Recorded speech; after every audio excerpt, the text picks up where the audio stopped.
आलुको दाल, आलु fry combination.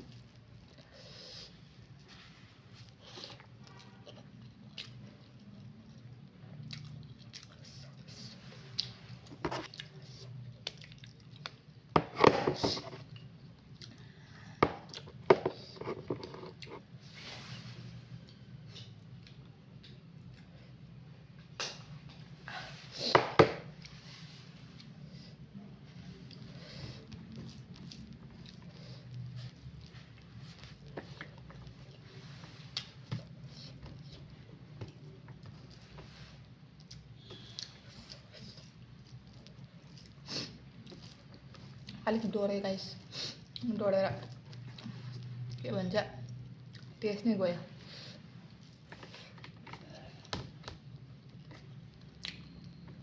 मसला डढ्यो। भातमा चाहिँ मैले दाल हालेर पकाएको, अलिअलि दाल, आलु फ्राई, आलुको झोल।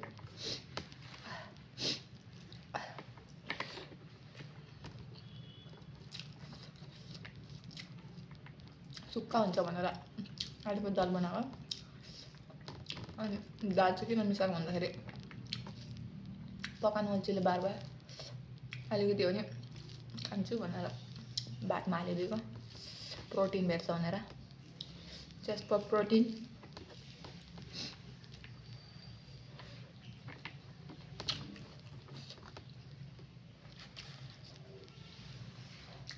मैले चाहिँ धेरै पिरो खानु एभोइड गरेको छु क्या।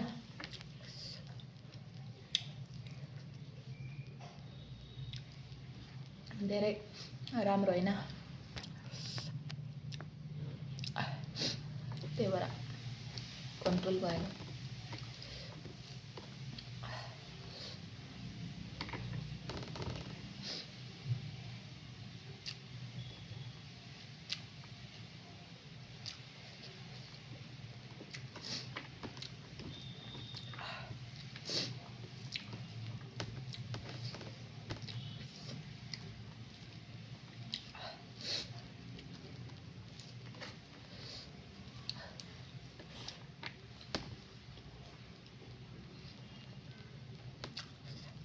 एक्लै खानु के मिठो होला नि।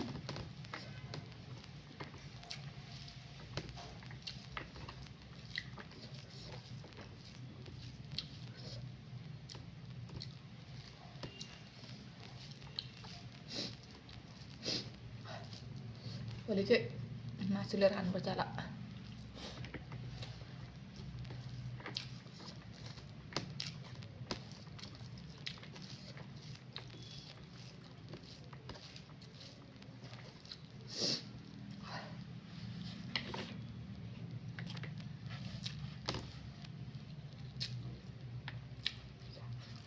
डढ्यो।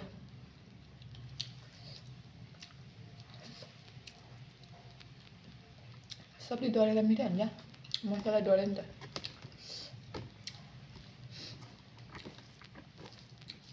म चाहिँ मिठो चटक्कै भयो भने मात्रै भात पानी पुरा खान्छु। अहिले यति चटक्कै छैन, त्यही भएर मैले भात खाँदैछु। न त पानी पनि जति भात खान्छु त्यति नै खान्छु खाना खाँदा।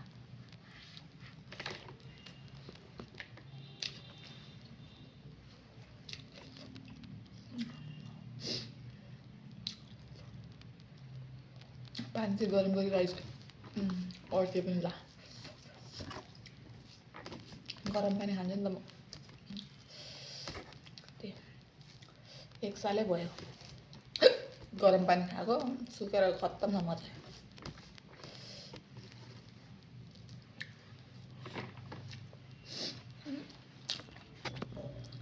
यो चाहिँ मेरो पानी अब खाने।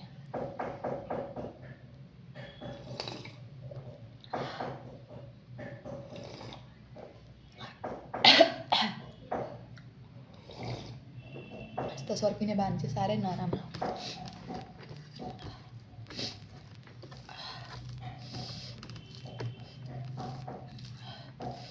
या त्यस्तो अवस्थामा 50-60 रुपियाँ फ्याँक्नु भने त घरमै बनाएर खाँदा दिन्छ त होइन।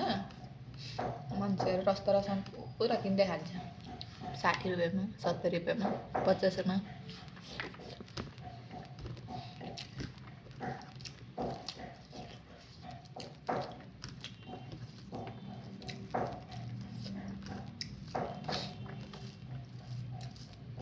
म त्यस्तो सोच्छु त्यहाँ किनेर खानुभन्दा त बरु रुममा नै मजाले बनाएर खाउँला भनेर होइन मिठो पनि हुन्छ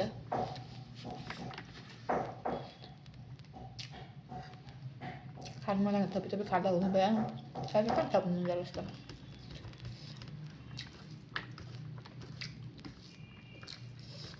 दाल हालेर अलिकति मिठो लाग्यो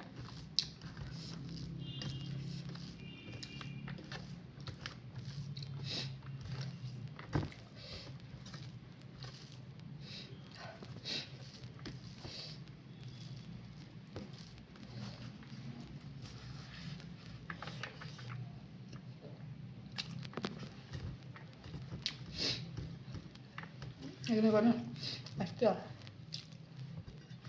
अघि धुवा आयो नि त यो बनाउँदाखेरि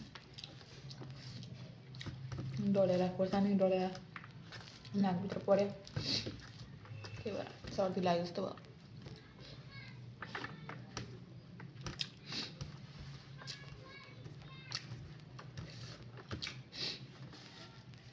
एकदम म्हणजे बजार गर्नु जानु पनि अल्छी लाग्छ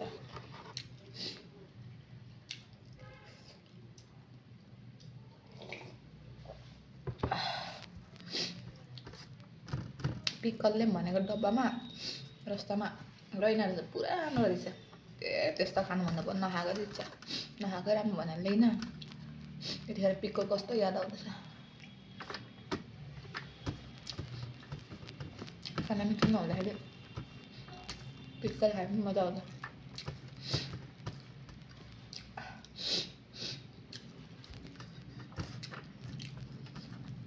ल सकिहाल्यो मैले त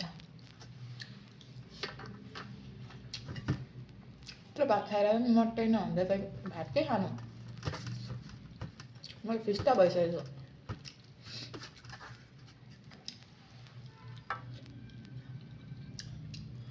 आमाले चलाउँछ मिठो मिठो खानु चेप्टा सुकेर नबस्नु सिद्र त्यस्तो के गर्नु खाएकै छु नलागे त के गर्नु गरम पानी हो कि पातला भएको 1 साल भयो नि त म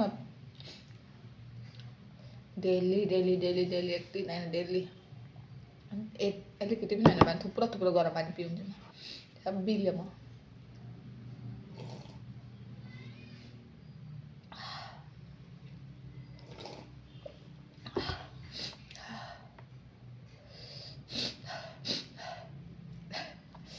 ल बाई बाई खाइसकेँ ल मिठै थियो यति नमिठो पनि होइन इन्जोय गर्नुभयो होला तपाईँले खाएर अगर मैले खायो तपाईँले इन्जोय गर्नुभयो होला हेरेर सो राम्रो लाग्यो भने प्लिज कमेन्ट लाइक गरिदिनु होला त्यति नै हो अरू नेक्स्ट भिडियो चाहिन्छ भने तपाईँले भन्नु होला म बनाउँछु